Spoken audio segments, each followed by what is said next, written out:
The Devil Cuts the Deck, Part 2. Chapter 10, The Card at the Threshold. The door creaked gently in its frame, open just enough to breathe. Rhea stared at the floor. At the card. It lay just inside the apartment, face down on the worn wood. No wind had moved it. No hand had placed it. It had arrived.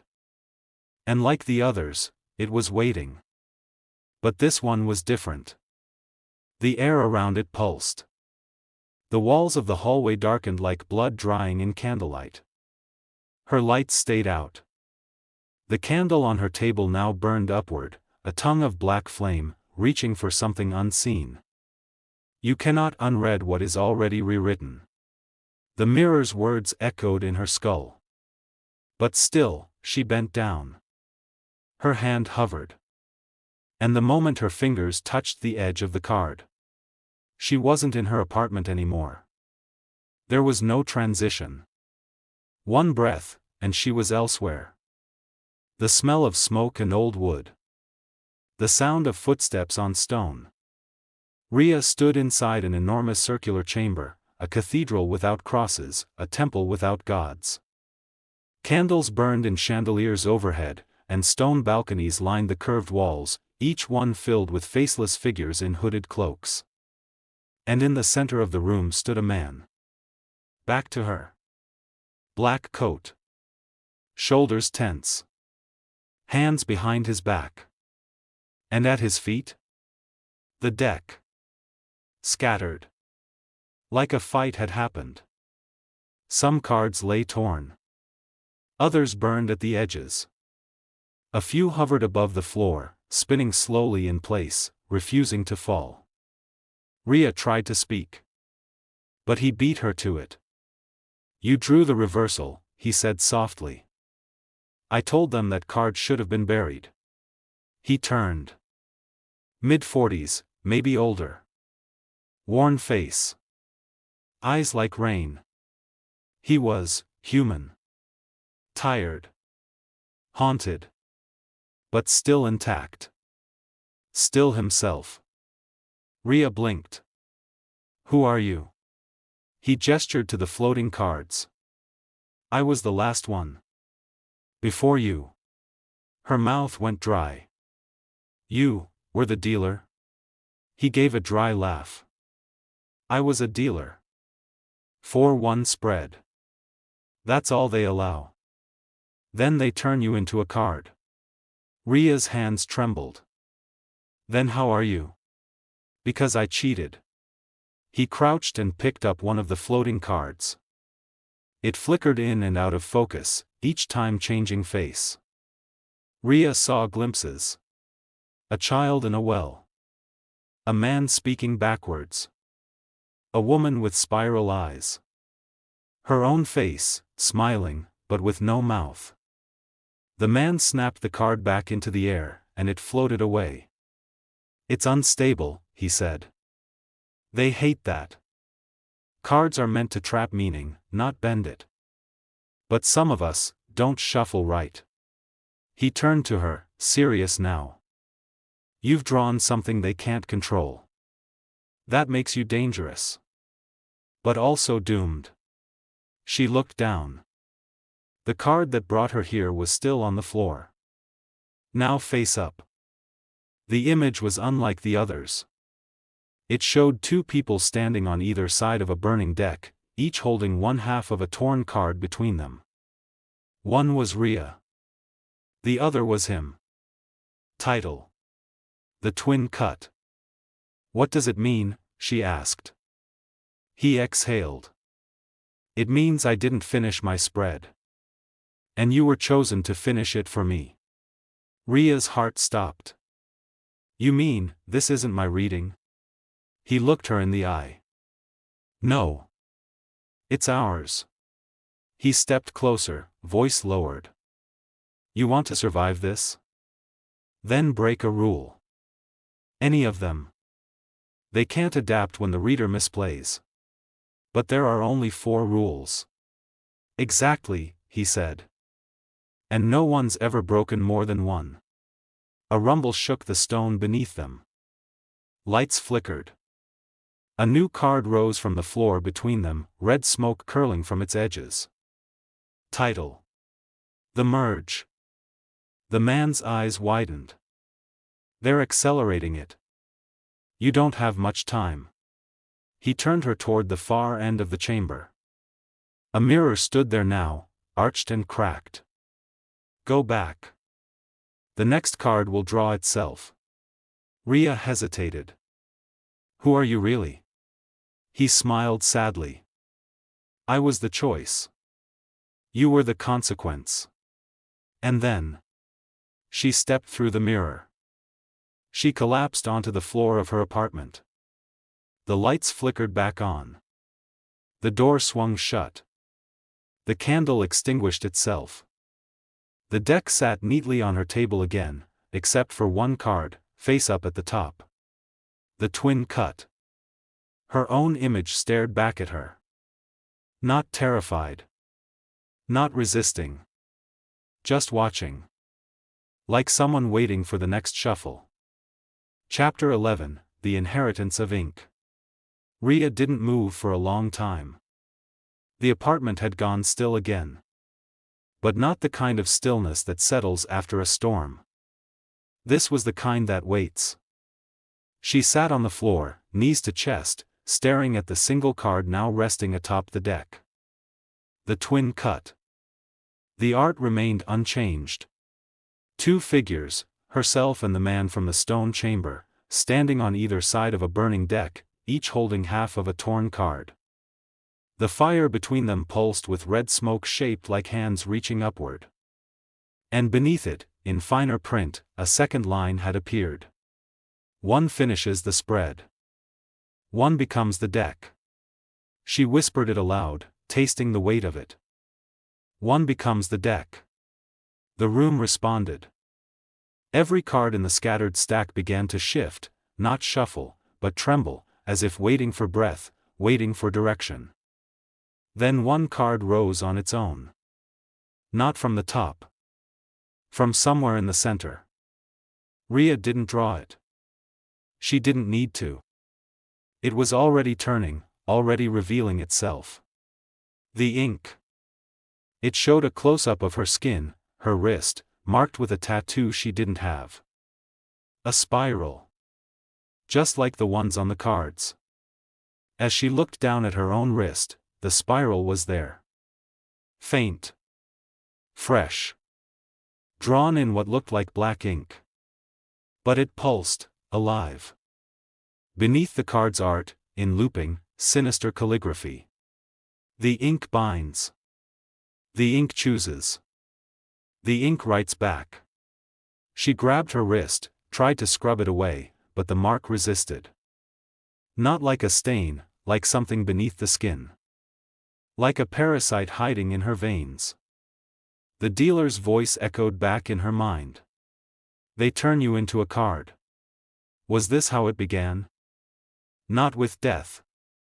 Not with sacrifice. But with replacement.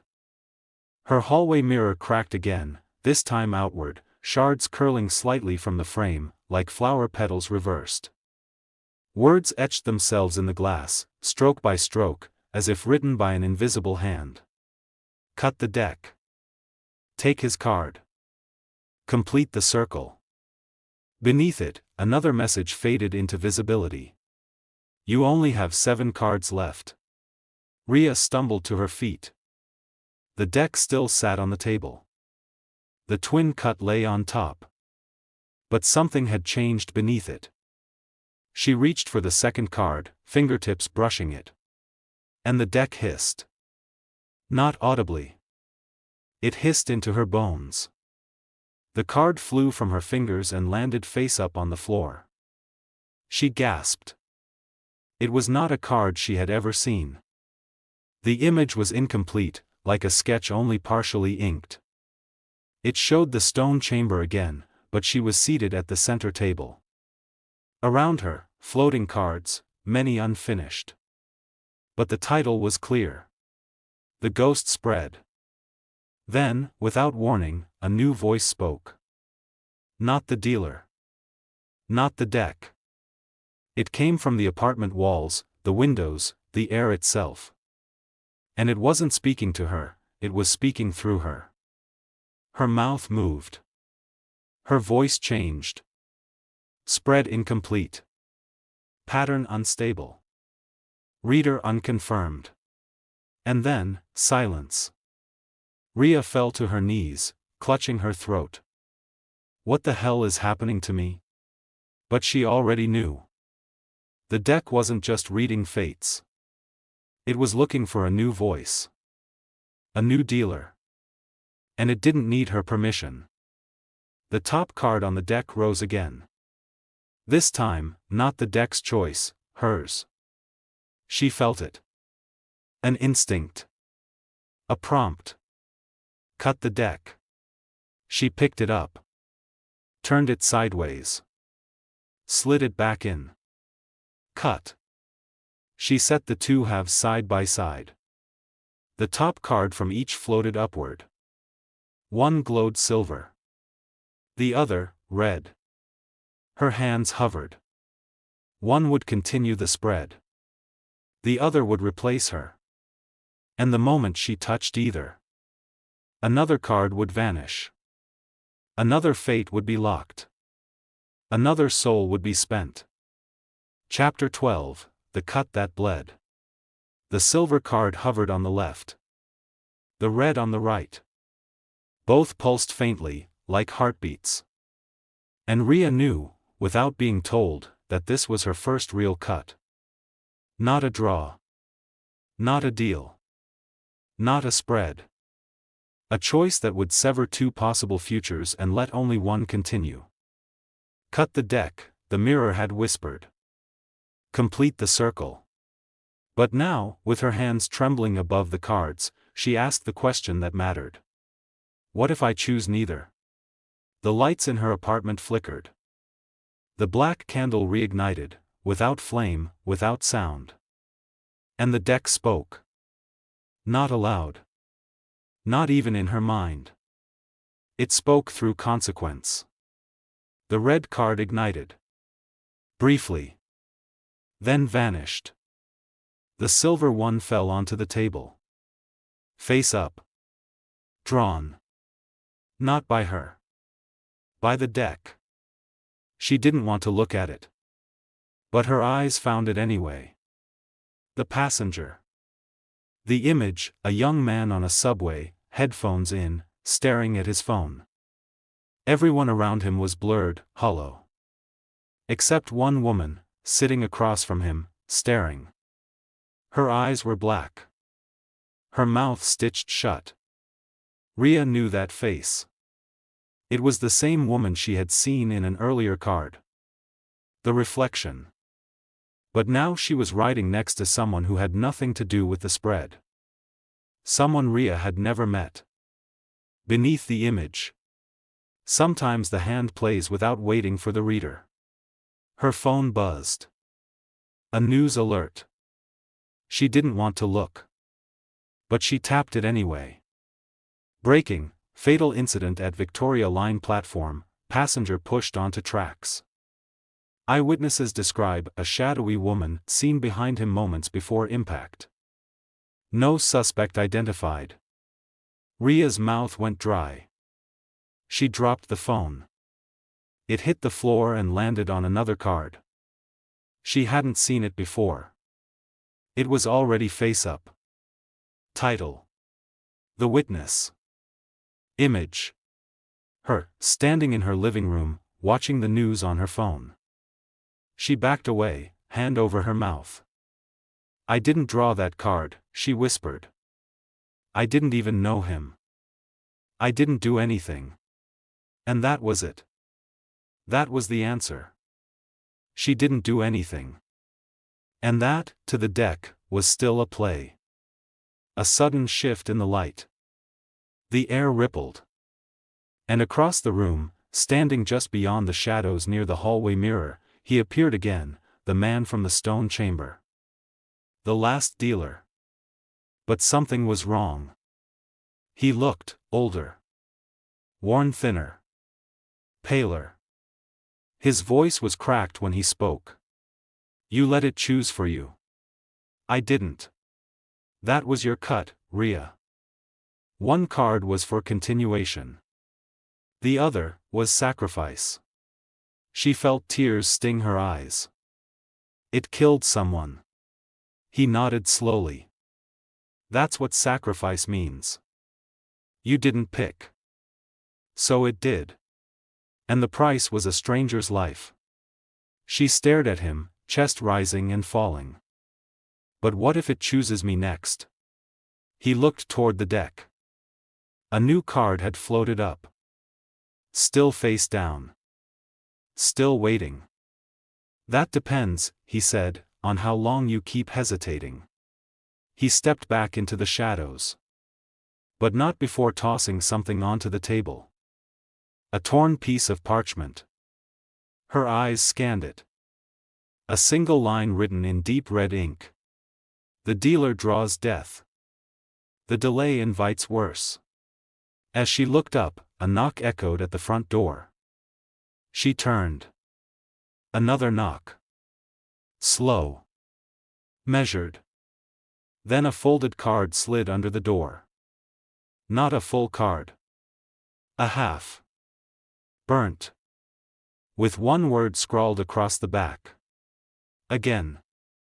Chapter 13, The Offer Behind the Cards. The half card on the floor stared up at her. The word, again, burned into its back like a dare, or a warning. Its edges were scorched. The front had been peeled away, leaving only fragments of an illustration beneath the ash, the curve of a hand, a flicker of flame, a throne? The devil's throne? Rhea didn't pick it up. She couldn't.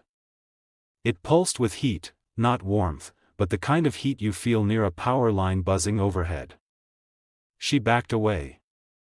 And the moment she did, the room changed. The spiral on her wrist pulsed again. But this time, it bled, not blood, but ink. Thin black lines crawled up her forearm like veins redrawn by an invisible pen. They reached her elbow. Then her shoulder. Then her collarbone. And then the world rippled. A mirror opened behind her TV, which cracked and bled static before shattering. The air folded. The walls vanished. And the apartment dissolved. Rhea stood in a vast, echoing hall made of books, stacked from floor to ceiling like bricks. But they weren't real books, they were cards. Thousands. Millions. Each card inked shut like a tomb. Some whispered. Some wept. And in the center of the space stood a single table, carved from polished bone. Upon it, a box. Velvet-lined. Open. And inside, an empty deck slot. The box pulsed with need. With invitation. With hunger. A voice spoke from the shadows behind her. Silky. Familiar. You've made it halfway, Rhea. She turned. He stood in the aisle of stacked card volumes, sharp and perfect as a knife in a glove. Not the man from the chamber. Not a shadow. Something worse. He wore no face. No features. Just a shape of dark suit, spiral eyes, and white-gloved hands. One gloved hand held a card. The other held a contract.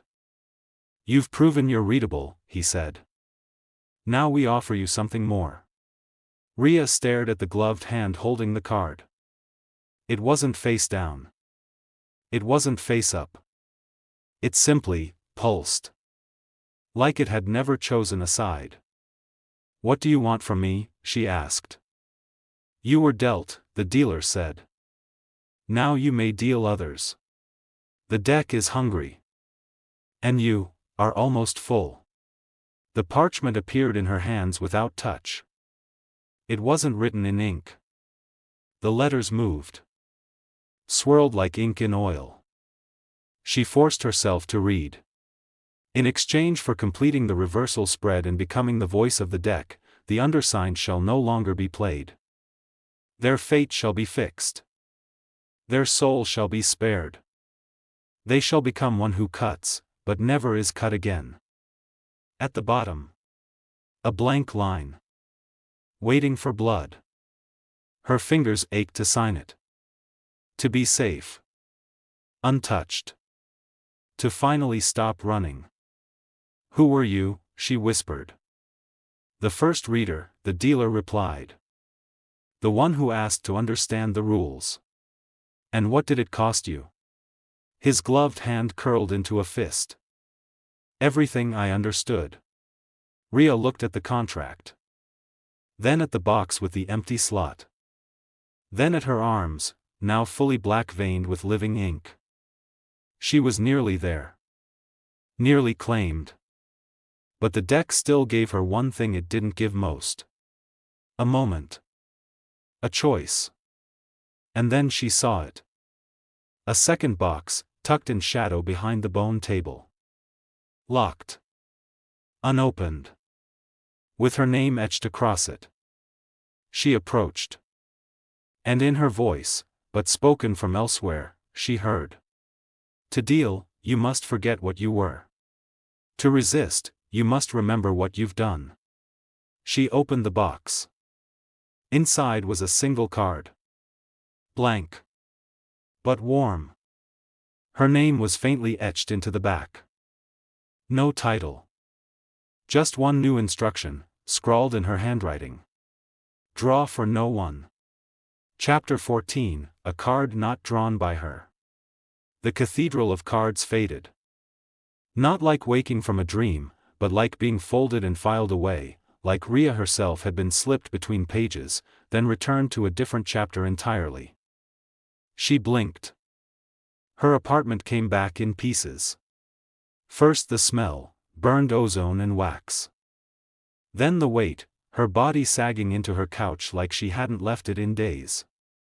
Then the sound, nothing but silence. But the silence was wrong. It was alert. She sat up slowly. The deck was still there on the table. The bone-handled knife. The black candle, now melted into a spiral puddle. The cut deck from earlier, still parted into two piles. And then, something new. A single card sat propped up on her windowsill, facing inward. Face up. Not where she left it. Not part of the previous spread. Not a card she remembered. She approached it slowly, warily, like a bomb still ticking.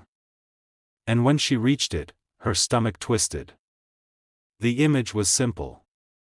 A person standing at her apartment door, mid-knock. But the figure wasn't her.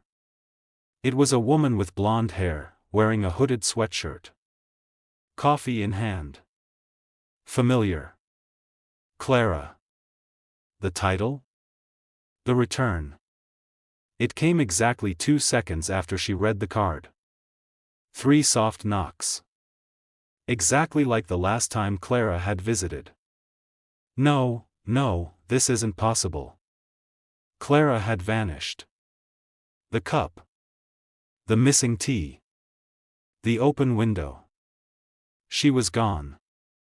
Or worse, taken. Rhea stepped toward the door slowly, whispering. Please don't open. Please don't be real. She reached for the handle. Her hand trembled. And just before she touched it, a slip of cardstock fluttered down from the peephole. Not pushed. Dropped. From inside the hallway. She picked it up. It was folded in half. On the front, Clara's name. Inside, a single phrase. You read me once. Now I've read you. She opened the door. No one was there. But a mug of tea sat on the floor. Warm. Fresh. And beneath it, another card. Not face up. Not face down. Sideways. Like it hadn't decided yet. When she picked it up, the card hissed in her palm, like a live wire. She turned it. It didn't bleed an image. It reflected. A mirror. And in that reflection, Clara, sitting at a round table somewhere unfamiliar. Candlelight flickered across her face. She held 3 cards in her hand. One was burning. Rhea gasped. Clara's lips moved. Rhea's name. The card flashed its title. The Uninvited Reader. The black candle on the table relit. A voice drifted from the smoke, low and amused. You left the deck open. Rhea spun, breath catching. She's not part of this. She didn't draw anything. The voice smiled in every word. The deck deals, Rhea. You only think you're holding it. The room trembled. All the cards fluttered once, like startled birds. Then one rose above the others. The illustration formed with agonizing slowness. Clara, eyes hollow, lips sewn shut, but smiling, extending a card toward the viewer. And in her other hand? A mirror. The title shimmered red. The Proxy. Rhea staggered back from the table, voice shaking. You're not just making me read. No, the voice said, closer now. We're teaching you to deal. She looked at the deck. At the gaps forming in it. Cards drawn without her hand. Fates dealt by association. And suddenly she understood. Every person she spoke to. Every name she remembered. Every connection she didn't cut. Was an open door. A draw pile waiting to happen. And Clara? Had walked right through it. As she scrambled to seal the deck, gathering the scattered cards, whispering please, reaching for the velvet wrap, a final card slipped from beneath the couch. It shouldn't have been there. But the deck never asks. It had waited. It had listened. And now it delivered. She picked it up. The dealer's smile. Image. A faceless woman, seated at a round table, handing a card to a child who looked suspiciously like Rhea once did. And in the reflection of the table? Rhea now. Holding the deck. Hands bleeding. Eyes closed. Title. The Becoming. Chapter 15, The Promise She Didn't Ask For. The tea was still warm. Rhea held it in her hands, shaking. The mug Clara had left, or been made to leave, was her usual one. White porcelain, chipped at the lip. A crack down one side like a healed scar. There was no poison in the scent. No shimmer of magic in the steam. Just chamomile. Ordinary. Comforting. Deceptive. Rhea set it down. You don't drink anything the deck hands you, she whispered. But her eyes never left the card still glowing on the floor, the Proxy. And beyond her front door, the hall was empty. Except for one sound. Footsteps. Faint. Barefoot. Coming closer. She opened the door. And there Clara stood. She looked normal. Almost. Hair tied back. Hoodie half-zipped. A smear of sleep under her eyes.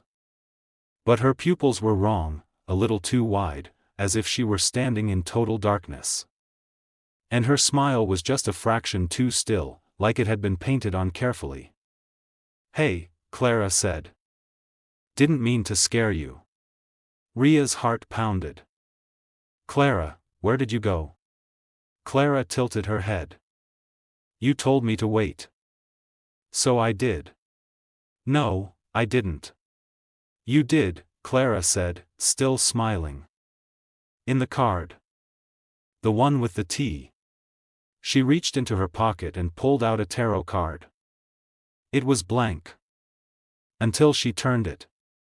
And then the image formed. Rhea, holding out a cup. Clara, accepting it. Title. The Welcome. Rhea backed away. Clara, that's not yours. Clara stepped forward. It is now. The lights in Rhea's apartment dimmed as if the walls had inhaled. Clara crossed the threshold. Rhea didn't stop her. Couldn't. The deck sat untouched on the table, but it watched. Every card pulsed faintly with ink light, like veins beneath skin. What did it offer you? Rhea asked, voice small. Clara turned to her. For a brief second, the smile faltered. Then. It said I wouldn't have to lose anyone again. A beat of silence. My brother. The apartment fire. The years I forgot on purpose. She held up another card. The exchange. It showed Clara, smiling, standing in the ashes of a house. In the smoke, a child held her hand. The same child Clara lost. Alive. Whole. But behind Clara, a spiral door was closing. And on the other side of it? Rhea. Mouth open. Screaming. Rhea's hands shook. It's using you, Clara. Clara's voice dropped. No. It knows me. It let me draw, Rhea. You hoard the deck like it's yours. But it listens to me, too. She placed the exchange card gently beside the proxy and the welcome. 3 cards now. All hers. But not hers.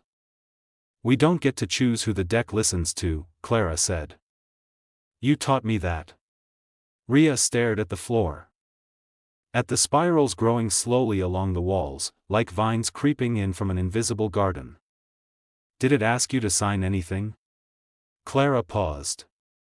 It asked me what I wanted. And what I'd give up to get it. And what did you say? Her smile returned. But this time, it was hers. Small. Sad. I said I'd give up the person who taught me how to draw. On the table, a 4th card flipped itself. No one touched it. It slid into view between the other 3, humming faintly. Title. The Teacher. Image. Rhea. Sitting across from Clara. Deck in hand. Eyes closed. But behind her, just out of focus, a tall figure in red, arms outstretched, mouth open in silent laughter.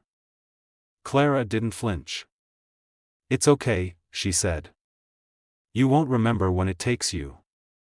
And from the hallway mirror, still cracked, a final sentence scrawled itself in ink. A promise made is a reader paid. Chapter 16, The Card the Living Shouldn't Hold. The room felt thinner. Not smaller, hollowed. Like something had slipped beneath the floorboards, under the walls, and behind Rhea's ribs. The spirals that had begun as smudges were now full lines, etched into the paint like scars no one had carved. On the table, 4 cards. The welcome. The proxy. The exchange. The teacher. None drawn by Rhea. All played by Clara. And that meant one thing. The deck had accepted her. Rhea circled the table like a wolf eyeing a trap. Clara remained still, watching her, head slightly tilted, like a reader. You don't know what it is, Rhea said. You think it's a game. Or magic. Or a chance. But it's none of those.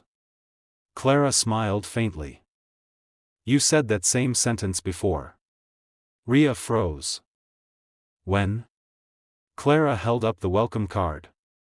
Pointed at Rhea's mouth in the illustration. There. You told me not to trust it. But it was already too late. She reached for the cards, meaning to scatter them, break the spread, sever the line, do something. But the moment her fingers grazed the exchange, the card burned cold. Her skin frosted.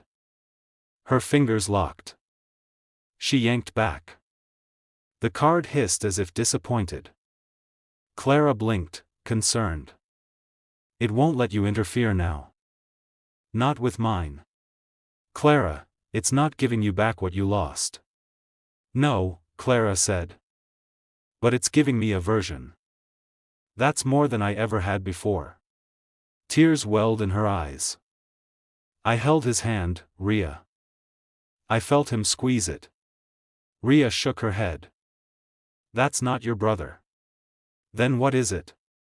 It's a price you haven't been told yet. The deck on the table shuddered. Without wind. Without touch. One card rose. But not from the middle. Not from the top. From beneath. Rhea's blood turned to ice. No, she whispered. Because she remembered the old woman's warning from the first chapter. Don't ever draw from the bottom. The card floated upward slowly, almost reluctantly, as if something ancient were pushing it forward from the shadows. It hovered. Spun once. Then landed with a sound like a dropped bone. Face down. Clara leaned toward it. Curious. Unafraid. What's that one?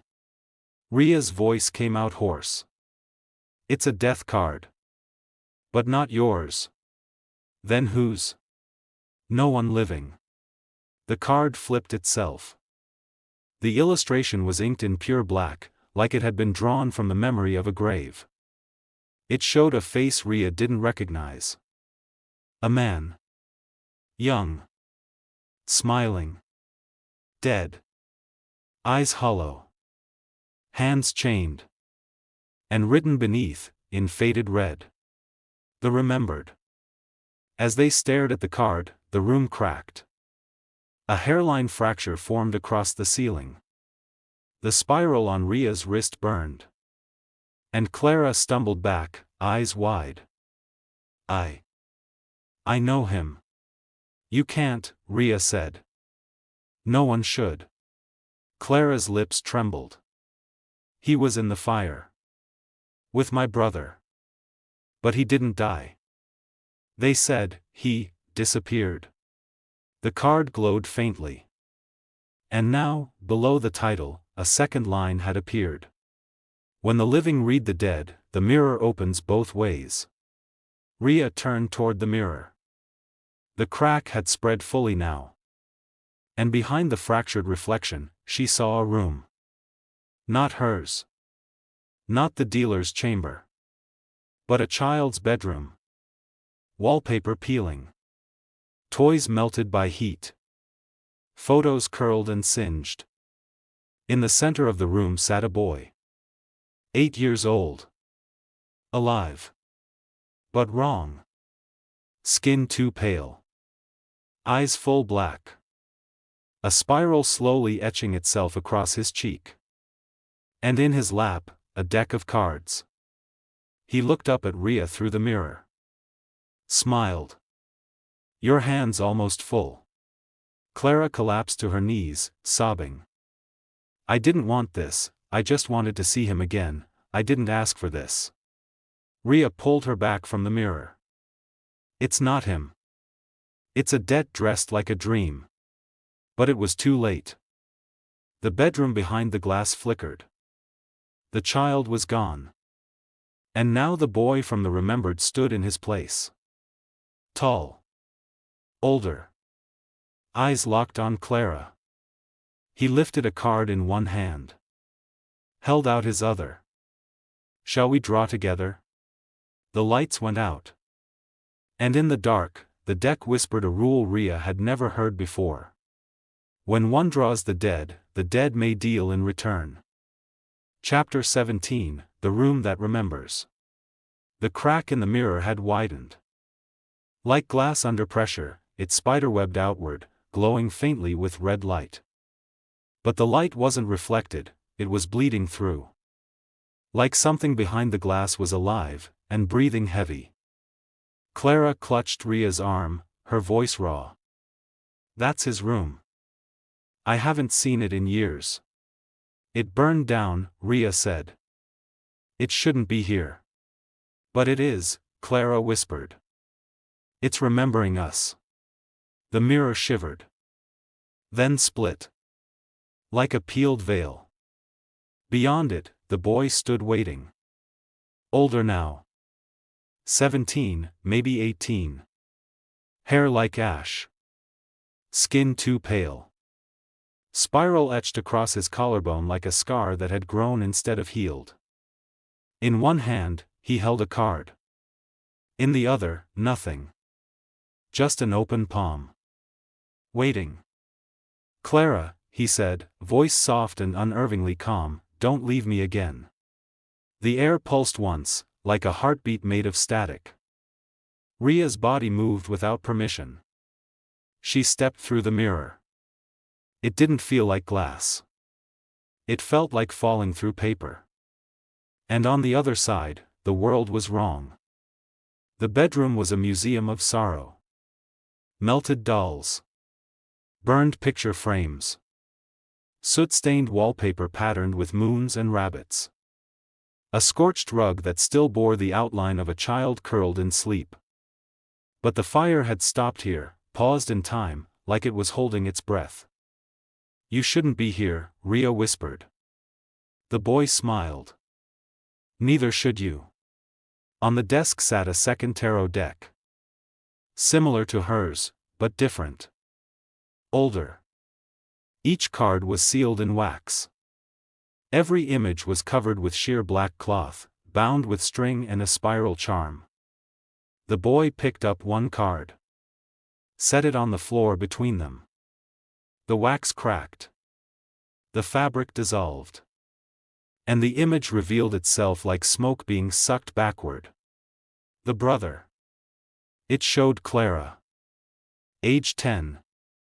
Holding a boy's hand in the middle of a field of fire. But this time, he wasn't burning. He was smiling. Alive. Free. Rhea's heart pounded. "That's not real." "It is now," the boy said. She remembered me. Clara stepped through the mirror, tears running down her cheeks. "Sam, is it really you?" The boy blinked. And then something awful happened. His smile faded. His hands shook. "I don't remember," he whispered. "I remember falling. Heat. Screaming. But then." He looked to Rhea. "You pulled me out." Rhea frowned. "What?" He reached into the deck and pulled a second card. It showed the moment she'd crossed into the mirror, the first time. A reflection of her own arrival in the Devil's Theater. The title. The Collector. "You pulled me out of the fire inside the deck," Sam said. "And now I'm here." "That's not what I meant to do," Rhea said. "You were never supposed to be drawn." "But someone flipped the card," he said, holding up the remembered. "And now I'm part of the game." Rhea turned toward the burned desk. The second deck moved. Cards slid free of their bindings. One by one, they floated into the air. She felt it in her bones. This wasn't just a memory. This was a competing spread. The dead had been dealt a hand. And they wanted to play. Her deck glowed behind her. Sam's in front. A spread forming on both sides. And in the center, Clara. Caught between them. Sam reached toward his deck. Picked a card. Flipped it. The illustration shimmered. It showed Clara and Rhea sitting together, eyes closed, hands linked. But behind them, the dealer's throne sat empty. Title. The Vacancy. He looked at her. Both decks now trembled in tandem. Cards began to pulse, floating, circling the room like trapped moths. Rhea realized what was happening. This was a contest. The living versus the remembered. And Clara? Was the stake. Sam extended a card toward Rhea. Not face down. Not threatening. Just, offered. Title. The exchange reversed. If you let me stay, he said, she doesn't lose me. You don't lose her. No one burns. Not this time. Rhea hesitated. What happens if I refuse? Sam looked at the card. It blackened slightly at the edges. Then the deck burns again. And next time, it might be you. And from the spiral forming in the ash-streaked mirror, the words etched themselves like smoke. Only one deck deals the final card. The story may end here, but the darkness never sleeps. Like this video to keep the shadows stirring. Share your whispers in the comments. Your voice shapes the next nightmare.